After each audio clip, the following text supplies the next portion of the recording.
Vamos de inmediato a abrir nuestras Biblias en el Evangelio según San Juan. Evangelio según San Juan, capítulo 1 y verso 1 al verso número 5. Evangelio según San Juan, capítulo 1, verso 1 al verso número 5. En esa porción de la palabra del Señor se nos da una tremenda declaración acerca de la deidad del Hijo de Dios. Estamos hablando de la segunda persona de la Trinidad.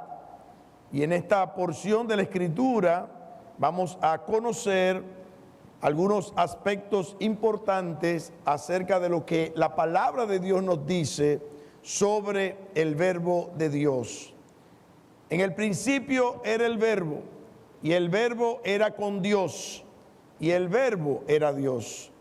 Este era en el principio con Dios, todas las cosas por Él fueron hechas, y sin Él nada de lo que ha sido hecho fue hecho. En Él estaba la vida, y la vida era la luz de los hombres. La luz en las tinieblas resplandece, y las tinieblas no prevalecieron contra ella. Vamos a orar, vamos a pedir la bendición a nuestro Señor. Amantísimo Dios y Padre, estamos ante tu presencia con temor y temblor, sabiendo que tratar de tu palabra es una tremenda responsabilidad que tú nos das para que nosotros podamos poder discernir, poder entender aquellas cosas que tú tienes para nosotros, aquellas verdades que deben gobernar nuestros corazones, aquellas convicciones que deben de mover nuestra voluntad y de igual manera, oh Dios, hacer lo que a ti te agrade. Queremos, Señor, que tú nos bendigas en la medida que tomamos esta porción de tu palabra, la escudriñamos, la estudiamos, la conocemos, con el propósito de que podamos fortalecer nuestra fe en la obra maravillosa que tú has diseñado, que tú hiciste en la persona de tu Hijo Jesucristo, al encarnarte y a traerlo a este mundo para morir por nuestros pecados. Gracias, Padre, por tu bendición y gracias por lo que tú tienes para nosotros en el día de hoy. Bendícenos y bendice a cada persona que está aquí en este lugar o aquellos que a través de los medios de comunicación puedan estar con nosotros adorándote, glorificándote y con un deseo, con hambre de tu palabra, con esa sed de Dios que muestra tu palabra debe tener todo aquel que te ama. Bendícenos en el nombre de Jesús. Amén y amén.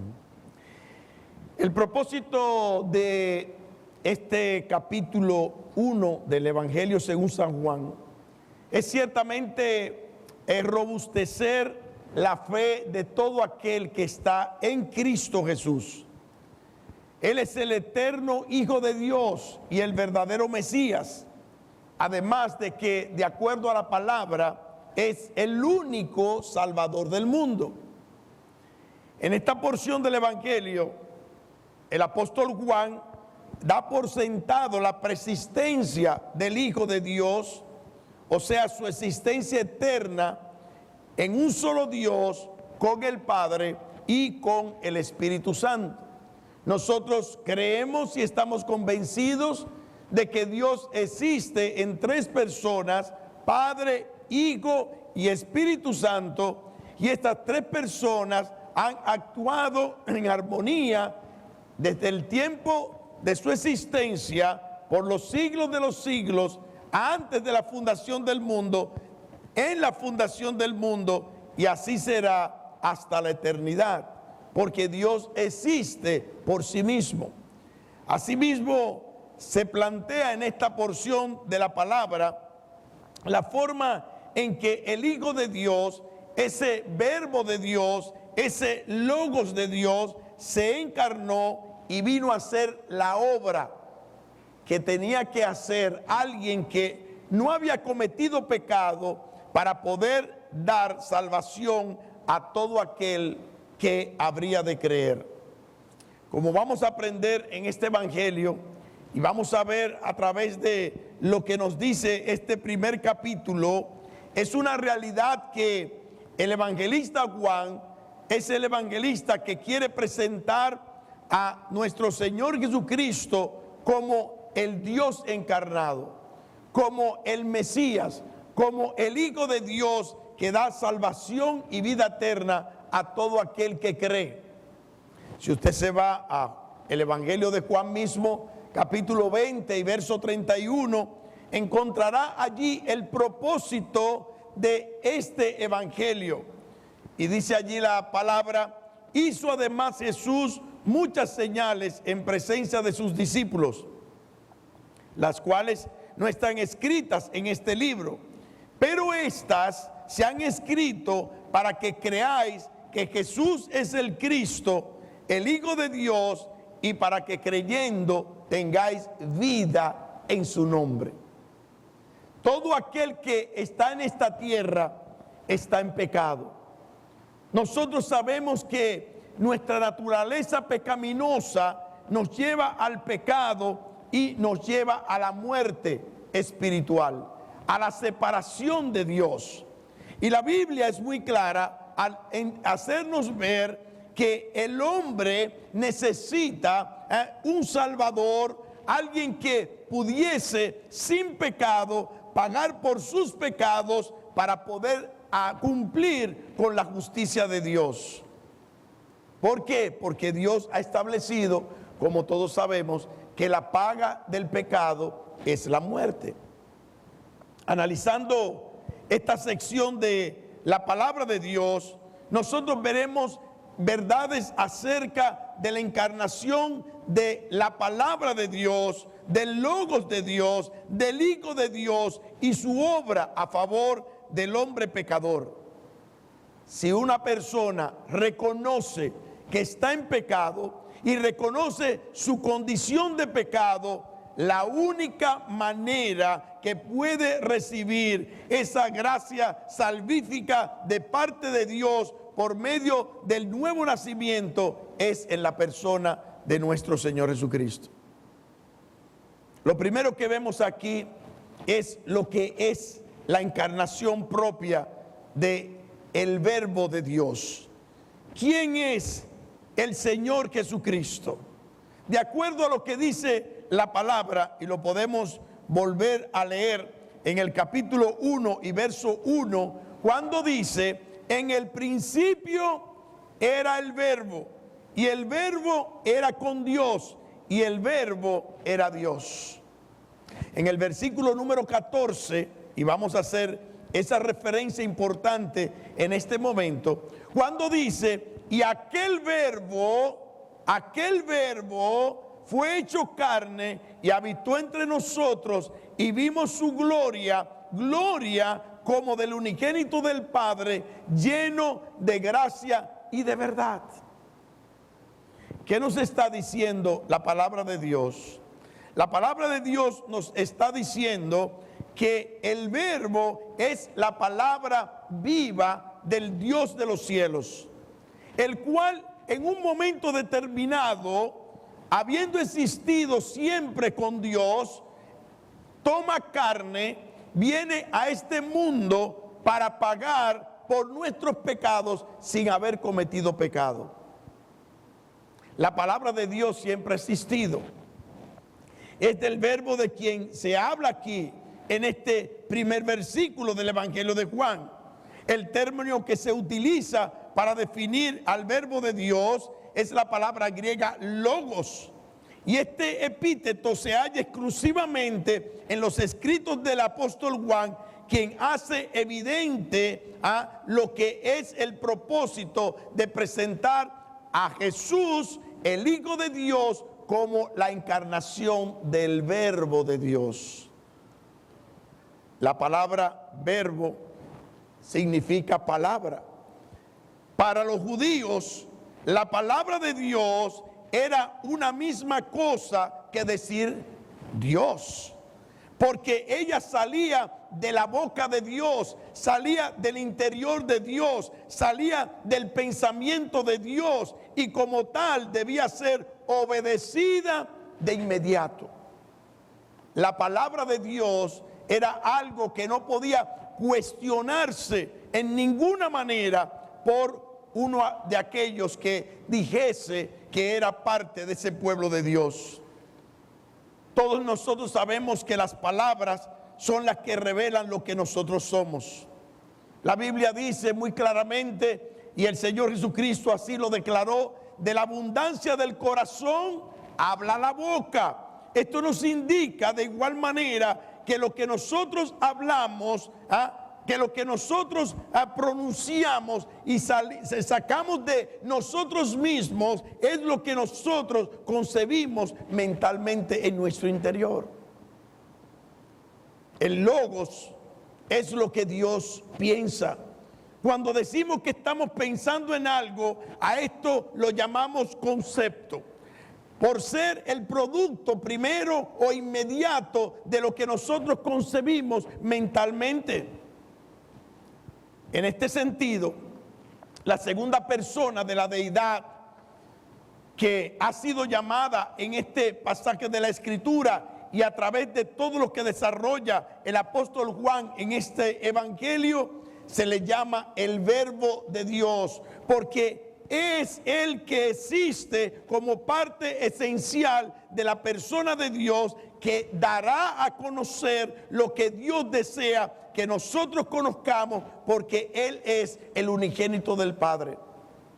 La Biblia dice en Hebreos, y vamos allí, Hebreos capítulo número 1, Hebreos capítulo número 1, la palabra del Señor nos muestra cómo Dios fue revelándose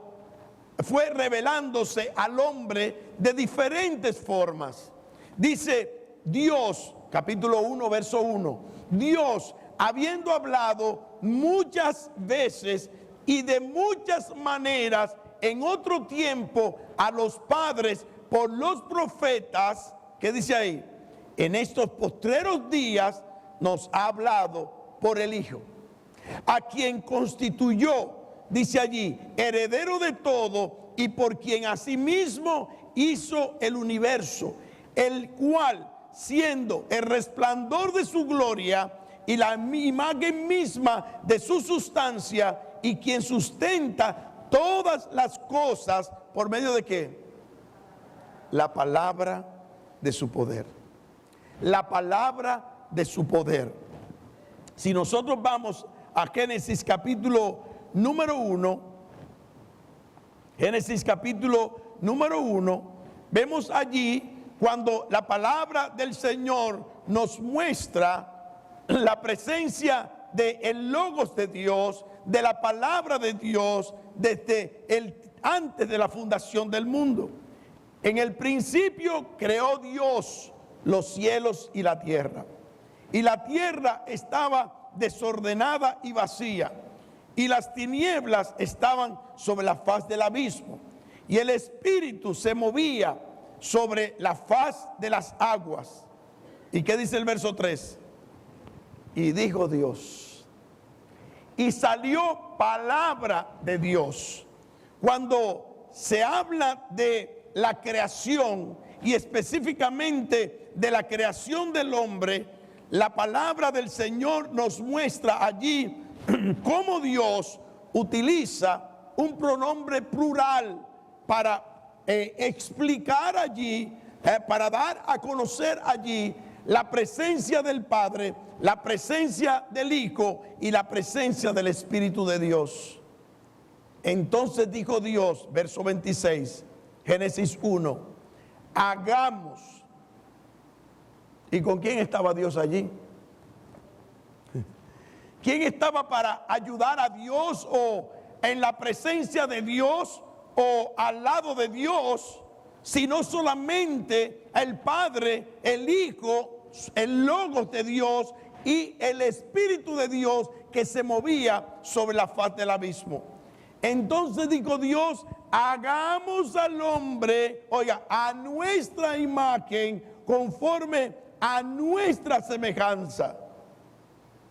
Si Dios existiese en una sola persona, hubiese dicho, entonces dijo Dios, haré al hombre, hice al hombre a nuestra imagen, conforme a mi semejanza. Pero Dios utiliza aquí, ¿verdad?, este pronombre para hacernos entender la presencia del Padre, la presencia del Hijo o del Logos de Dios y la presencia del Espíritu Santo. En este sentido, es bueno notar que estamos tan seguros como de lo que nosotros pensamos, a que todo aquello que sale de la boca de Dios es el Logos de Dios y es parte de Dios. El filósofo francés Descartes dijo, pienso y luego existo. No hay nada más misterioso que el pensamiento y cómo nosotros elaboramos ese pensamiento.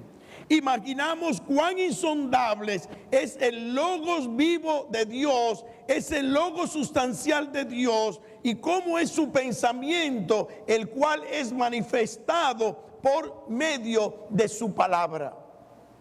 Dice la Biblia que Dios sustenta todas las cosas por el logos de su poder, por la palabra de su poder.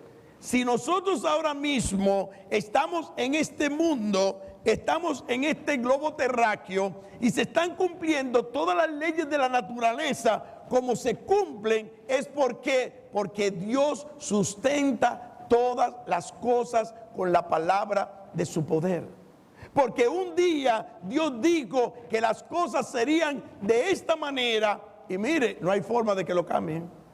Porque dice la Biblia que cuando Dios creó las lumbreras, tanto para iluminar el día como para iluminar la noche, dice la palabra que el día y la noche formaban un día y así sucesivamente. Y hasta el día de hoy tenemos que contar los días y las noches, los días y las noches, y nadie se puede inventar que va a haber un día y otro día y después una noche o 2 días o 2 noches. No, porque Dios dijo por la palabra de su poder que así serían las cosas.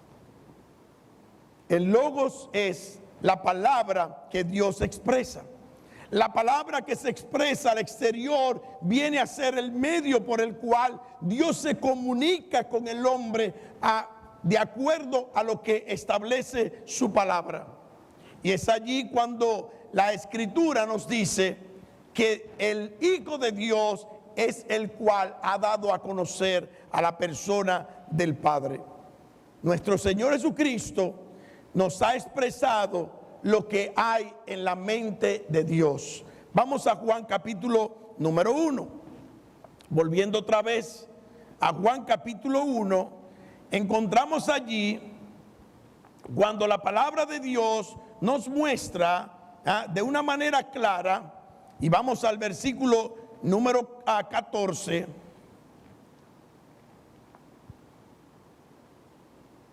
Dice, aquel verbo fue hecho carne, habitó entre nosotros, vimos su gloria, gloria como del unigénito del Padre, hecho lleno de gracia y de verdad.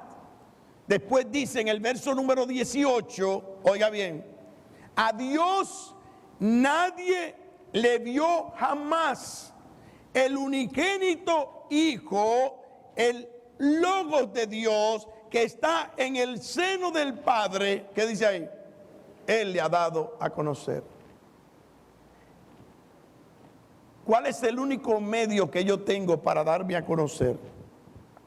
Mi palabra, mi pensamiento. Cuando yo pienso, cuando yo razono, cuando yo comienzo a tratar de expresar por medio de la palabra lo que yo soy, eso es lo que usted va a saber de mí. Por eso es que decimos por ahí que hay muchos que se venden por lo que no valen. ¿Por qué? Porque viven hablando cosas de su interior, tratando de mostrar a los demás lo que ellos son sin serlo. Por eso es que es importante que no solamente nosotros nos expresemos con nuestras palabras, sino también con nuestros hechos. Por eso se dice por ahí, cuando hay una persona que tiene cierta dicotomía entre lo que es su hablar y su actuar, tus hechos hablan tan alto que no me dejan oír lo que tú predicas, lo que tú dices de ti mismo, lo que tú expresas o tratas de dar a conocer conforme a lo que tú dices que hay en tu interior. Y la palabra de Dios nos muestra entonces que el logos es la palabra, en este caso, que Dios ha expresado, y por medio del Hijo, Él se dio a conocer. Me encanta ese versículo 18. A Dios nadie le conoció jamás. El unigénito Hijo que está en el seno del Padre, Él le ha dado a conocer. Y no le ha dado a conocer porque es el Hijo. Porque usted le pregunta a cualquiera de mis hijos, ¿quién es su papá? Y ellos le van a decir, ¿qué le van a decir? Lo que ellos perciben de su padre, que es su padre. ¿Ah? Ellos de ninguna manera pueden, por más esfuerzo que hagan, por más que ellos puedan haber estado cerca de mí, por más que yo los haya criado, por más inclusive que yo le haya revelado de mí mismo todo lo que hay en mi interior. Pero si es así, como dice la Escritura, con el logo de Dios con respecto a la persona de Dios. Si Cristo no fuese Dios, esta acción de dar a conocer a Dios sería imposible, porque nadie puede expresar fielmente lo que hay en la mente de otro, si no es aquel que piensa en sí mismo, de sí mismo, y puede darse a conocer. En el principio, dice el texto, entonces, capítulo 1, verso 1 de Juan, en el principio era el Verbo, y el Verbo era con Dios, y el Verbo, que dice, era Dios. Una conclusión tremendamente lógica. En segundo lugar, ya hemos visto no solamente lo que es el Verbo, sino lo que se declara del Verbo. En primer lugar, se declara que Él existe desde la eternidad, junto con la persona de Dios. Dice la Escritura claramente que solo Cristo podía declararnos con toda precisión, con toda exactitud, con toda profundidad lo que había o lo que hay en la mente de Dios. Solo Él conoce a Dios exhaustivamente. Vamos a Mateo capítulo 11 y verso número 27. Evangelio según San Mateo, capítulo número 11 y verso número 27. Note lo que dice allí la palabra de Dios.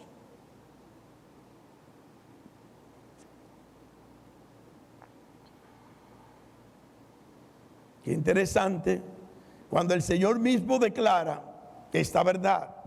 Todas las cosas me fueron entregadas por mi Padre, y nadie conoce al Hijo sino el Padre, ni al Padre conoce alguno sino el Hijo, y aquel a quien el Hijo lo quiera revelar.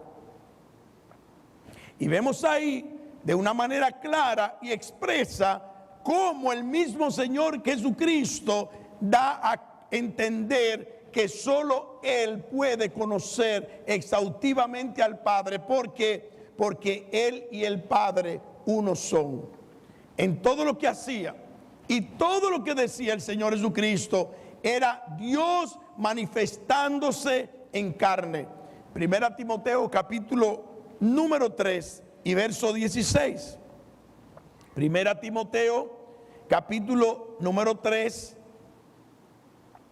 y verso número 16. Búsquenlo en su Biblia.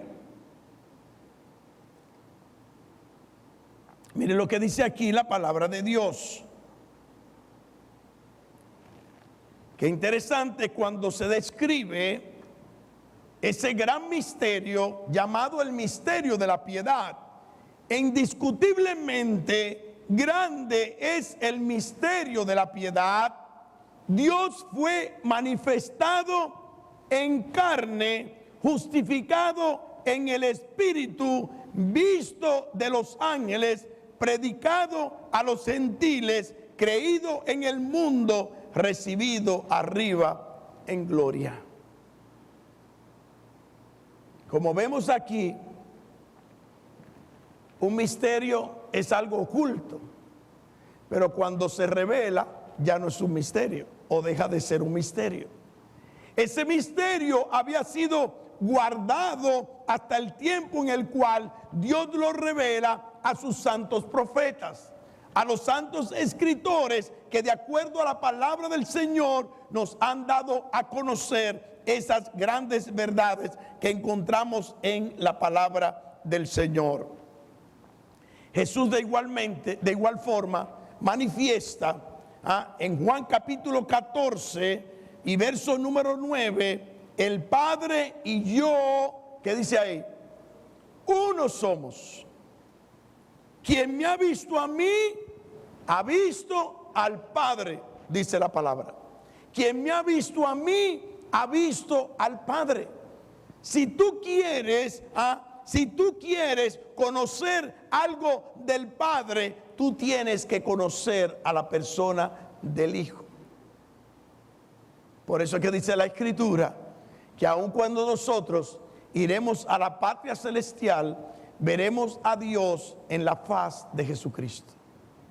Veremos a Dios en la faz de Jesucristo. Él ha existido entonces siempre y para siempre. Como notamos en este pasaje de la Escritura, Juan capítulo 1, verso número 1, ahí está la declaración: en el principio era el Verbo. Él era en el principio, no tiene principio ni fin, establece la Escritura. Y el logo de Dios, como hemos visto, no puede separarse de la esencia misma de Dios. ¿Por qué? Porque Él y el Padre y el Espíritu son uno solo, como establece la palabra. En la Biblia no hay casualidades, o como alguien dice, coincidencias. Hay diosidencias. Dios es que lo ha planificado todo y lo ha hecho perfecto. En tercer lugar, ya habiendo visto, ¿verdad?, lo que es el Verbo, lo que se declara del Verbo, ahora vamos a ver lo que hace el Verbo de Dios. ¿Qué hace el Verbo de Dios? Que tiene atributos iguales a los de Dios. Vemos allí en los versículos 3 ahora hasta el versículo número 5 la instrumentalidad personal de el Logos de Dios en la creación. Note lo que dice Juan capítulo número 1 y verso número 3. Juan capítulo número 1 y verso número 3. Mire lo que dice allí la palabra de Dios. La palabra de Dios nos dice que todo lo que se hizo, todo lo que ha sido hecho por la palabra de Dios. Note el verso 3. Todas las cosas, ¿qué dice ahí? ¿A quién se está haciendo referencia? A Dios exclusivamente, como Dios, como algunos quieren. No, está hablando del Logos de Dios. Se está haciendo referencia al Logos de Dios. Todas las cosas por Él fueron hechas. Mire lo que dice el versículo 2. Este era en el principio con Dios, y todas las cosas por Él fueron hechas, y sin Él nada de lo que ha sido hecho fue hecho. Dice allí la palabra.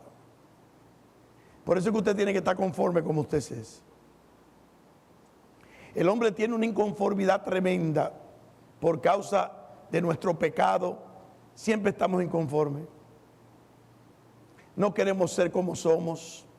Creamos tantos complejos. Que no, que yo quiero ser de esta forma, que yo quiero ser de aquella forma, que yo quiero tener el pelo así, que yo quiero tener el pelo asado, que yo quiero tener un color de piel de tal manera que yo quiero tener la de la otra, que yo quiero tener la nariz así, la nariz de asado, que yo... No hay cosa más hermosa, no hay cosa más satisfactoria, no hay persona más segura de sí misma cuando aprende a vivir en conformidad a como Dios lo ha hecho. Amén.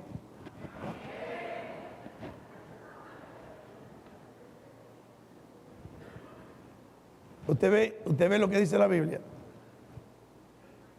Todas las cosas por Él fueron hechas y sin Él nada de lo que ha sido hecho fue hecho. Y si lo hizo Él, Dios no hace porquerías. Y cuando usted trata de arreglarse algo es porque usted dice que Dios se equivocó. Y porque Dios ha hecho una porquería. Y porque Dios le salió mal. Y porque se le rebaló el cincel. Como a las estatuas cuando la están esculpiendo. Y le hizo un hoyo por aquí, le hizo un hoyo por allí. ¿Ah? O le dejó la nariz como usted no la quería y que debió de afinársela un poco más. Porque cuántos complejos tenemos los seres humanos.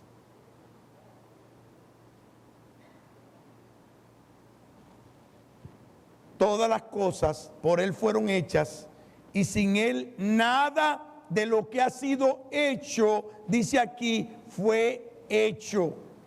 Entonces lo primero que nosotros vemos allí es la manera en que el Hijo, en que el Logos de Dios ha sido parte esencial de todo lo que ha sido creado, de todo lo que ha sido hecho. Mire, nosotros solamente tenemos que ver la naturaleza. Hay un programa para computadoras que nos deja ver como si usted tomara un telescopio y usted se fuese a lo más profundo del firmamento a ver las galaxias y todo lo que existe en el universo.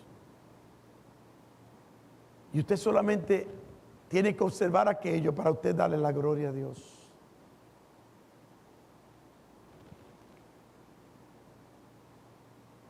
Usted oye un trinar de una cotorra por 10 minutos. Yo no sé cómo hay gente que tiene cotorra en su casa. Pero las cotorras no fueron creadas para estar solas. Las cotorras solamente son un instrumento pequeño de una gran orquesta. Entre a internet y busque en videos para que usted pueda darle gloria a Dios del sonido de la naturaleza y déle un clic. Cuando usted esté en un bosque y usted oiga los diferentes sonidos que al unísono están allí siendo ejecutados, eso es como una orquesta dando gloria a Dios. Recuerdo en una ocasión, hace poco, que un pastor en una conferencia en Minneapolis, queriendo mostrar la grandeza de la obra de Dios, él grabó individualmente los sonidos de los animales que están en el mar, en los océanos. Y después los mezcló todos esos sonidos. Y después se fue a la selva y tomó todos los sonidos de la selva. Y todo lo que se mueve en el universo, galaxias y todo lo que existe por allá arriba. Y lo mezcló todo, y eso fue como una sinfonía que el hombre nunca ha podido interpretar. Y la naturaleza a una, da gloria a Dios y alaba a Dios con aquel sonido que Dios ha diseñado para que todos unísono den la gloria a Él. ¿Cuándo lo dañamos nosotros? Cuando cogemos un tractor de eso y le entramos al Amazonas. En mi casa tengo un árbol que tiene 30 años y yo me despierto todos los días con una sinfonía de aves. El primero que comienza es uno que suena como un búho. Y me acuerdo cuando la orquesta va a comenzar. Y cuando ese comienza, comienzan todas aquellas aves a trinar. Y eso es una bendición. Yo no sé si usted tiene privilegio, porque estamos ya convirtiendo el hábitat que Dios nos dio en una selva de cemento. Que usted lo único que oye es un merengazo, un rap, una bachata y todos los ruidos más extraordinarios y extravagantes que lo que le hacen daño a su oído, para no hablar de las caravanas políticas que están adornando nuestra nación. ¿Cuándo usted ha visto algún ciudadano llamar al ayuntamiento o a la Policía Nacional para quejarse de la contaminación auditiva del trinar de los pájaros? Nunca he oído eso. Pero hay que mandar callar a uno que tiene un colmadón, uno que tiene una... El otro día estábamos en un estudio bíblico y queríamos comenzar estudio bíblico en la casa del hermano Modesto, una cuarta planta. Mire, y llegó una guagua allí con una tremenda bocina y un tremendo equipo de música, con una bachata y no sé qué más cosas que estaba tocando ahí, y nosotros no podíamos ni cantar. Al punto tal que yo le dije al hermano, yo creo que lo que tenemos que orar. Y nos pusimos a orar para que el Señor nos diera paz y pudiésemos hacer el estudio bíblico, porque se parqueó literalmente enfrente de la casa del hermano Modesto. De momento seguimos cantando. Cuando acabamos de orar, comencé a hacer el estudio bíblico y terminamos el estudio bíblico, y cuando yo terminé, pero ya no está sonando la música. ¿Y desde qué momento dejó de sonar la música? Me dice el hermano Modesto, hermano, pero desde que terminamos de cantar, yo bajé a hablar con ellos y no tuve tiempo de hablar con ellos porque vino una patrulla de policía, le incautaron la guagua al hombre y se la llevaron.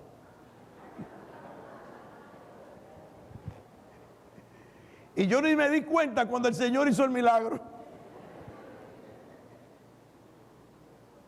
¿Quiénes dañamos la naturaleza y lo que Dios ha creado el hombre? ¿Qué es lo que hemos hecho con este planeta? Ahora estamos preocupados que si la capa de ozono, y todavía nos seguimos echando spray. Digo yo no, porque ya yo no tengo más nada en la cabeza. Y nos dicen que no hagamos esto y lo hacemos. Y seguimos dañando el planeta, el hábitat que Dios nos dio, aquello que Dios ha creado para que le dé gloria a Él. Porque Dios dijo un día, hágase la luz y fue hecha. Háganse los animales y fueron hechos. ¿Usted cree que Dios hizo todo eso? ¿Para qué Dios lo hizo? Dios lo hizo porque era bueno. Dice la Escritura que todo lo que Dios hizo era bueno, pero bueno en gran manera, dice la palabra de Dios. Por otro lado, ¿qué hace más el verbo? Aparte de, como vemos aquí, ser parte instrumental de lo que es la creación, Él es el origen de la vida y es el origen de la luz. Dice la palabra, en Él estaba la vida. Volviendo otra vez al Evangelio de Juan, dice allí la Escritura, verso número 4, capítulo 1, en Él estaba la vida y la vida era la luz de los hombres.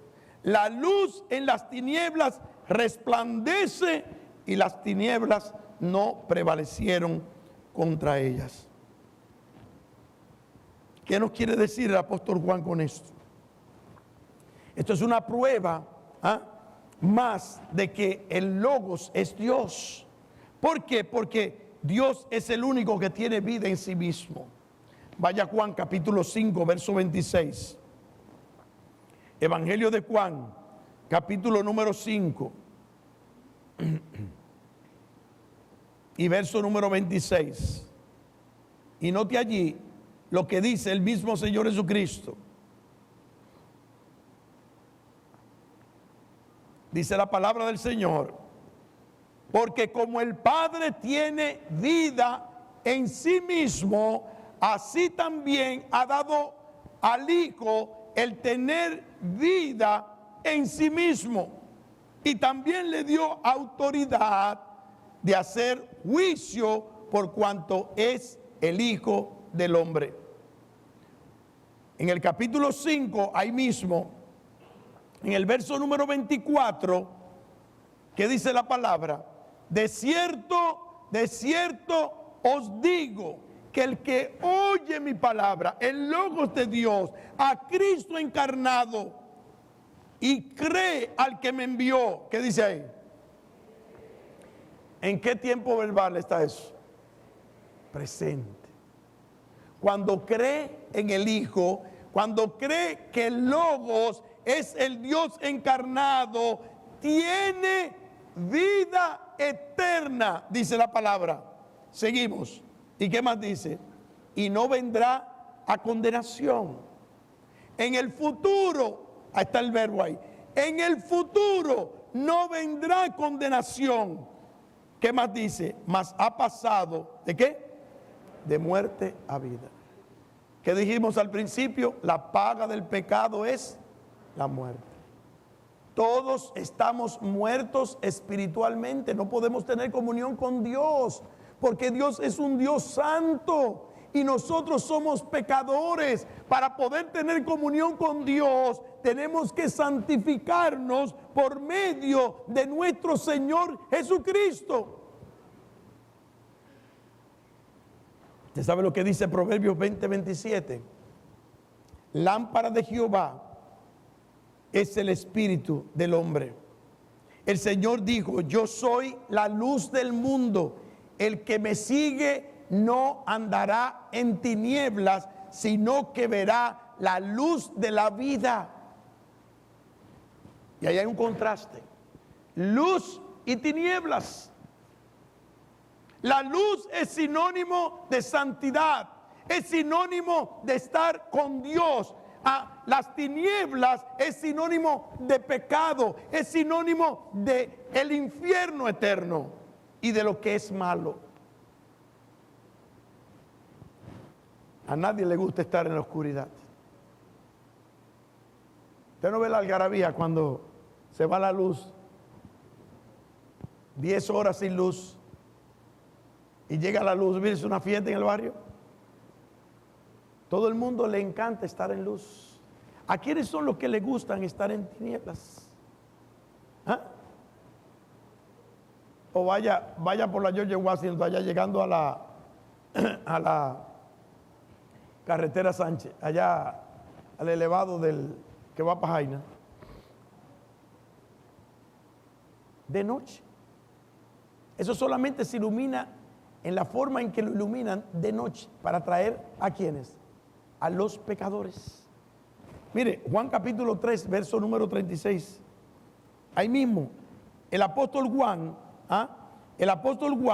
nos muestra aquí la manera en que nosotros como seres humanos, cuando estamos en pecado, cuando estamos en oscuridad, dice, como dice la Escritura, buscamos sostener esa oscuridad para cometer toda clase de pecados. Y mire lo que dice la palabra de Dios. Después que el Señor da una de las declaraciones más hermosas que encontramos en ese evangelio, Juan capítulo 3, verso 16. Porque de tal manera amó Dios al mundo que ha dado a su Hijo unigénito, para que todo aquel que en él cree no se pierda, mas tenga vida eterna. Dice en el versículo número 19, y esta es la condenación, que la luz vino al mundo y los hombres amaron más las tinieblas que la luz, porque sus obras eran malas. Versículo 20, porque todo aquel que hace lo malo aborrece la luz y no viene a la luz para que sus obras no sean reprendidas. Mas el que practica la verdad viene a la luz para que sea manifiesto que sus obras son hechas en Dios. ¿Cómo usted se da cuenta que una persona quiere vivir una vida para Dios? Cuando busca acercarse a Dios y busca hacer la voluntad de Dios siguiendo su palabra. Lámpara es a mis pies tu palabra y lumbrera a mi camino. Salmo 119, 105. Cuando queremos hacer la voluntad de Dios, andamos en la luz. Cuando no queremos hacer la voluntad de Dios, ¿qué hacemos? Nos escondemos de la luz y nos vamos a lo oscuro. Eso me acuerda mucho los noviecitos. Los noviecitos que están locos por estar poniéndose la mano. Yo no sé si usted fue a alguna fiesta por ahí antes de convertirse. Yo fui a muchas. Y cuando venía la mamá de la muchacha y uno llegaba así, mire, era como esto así. Lámpara por donde quiera. Comenzaban uno a hablar con ciertos elementos estratégicos de la casa. ¿A dónde es que se baja eso? No hay una forma de... Hay hasta una canción que dice por ahí, y todo a media luz. Qué bendición cuando Dios nos abre los ojos espirituales. Cuando Dios nos hace ver que su palabra es la verdad. Amigos y hermanos, Dios nos ha declarado que Él se encarnó, que su palabra, el verbo de Dios, vino a este mundo para darnos salvación, vida eterna, darnos vida y luz a los que están en las tinieblas. Vamos a orar. Amante Dios y Padre, gracias te damos por tu palabra. Te rogamos, oh Dios de los cielos, que tú te glorifiques a través de esta porción de tu palabra. Una porción de tu palabra que nos hace entender la grandeza de tu Hijo, de esa encarnación del Logos, de tu palabra en la persona de Cristo. Tú dijiste que debía llamarse Emmanuel, que significa Dios con nosotros. Tú nos diste pruebas indubitables de la obra gloriosa que Él hizo al morir por nuestros pecados, para darnos vida y vida eterna. Ahora, Señor, te rogamos, te suplicamos, oh Dios, por cada persona que haya escuchado este mensaje, para que tú, oh Señor, puedas obrar en su corazón, que puedas obrar en su entendimiento y que puedas quitar la venda, ese velo que le impide ver la luz de la verdad, oh Dios de los cielos, y que puedan nacer de nuevo, que puedan experimentar la salvación y la vida eterna. Te lo rogamos en ese nombre que es sobre todo nombre, en el nombre de Cristo, por el cual, Señor, tú concedes todas nuestras oraciones.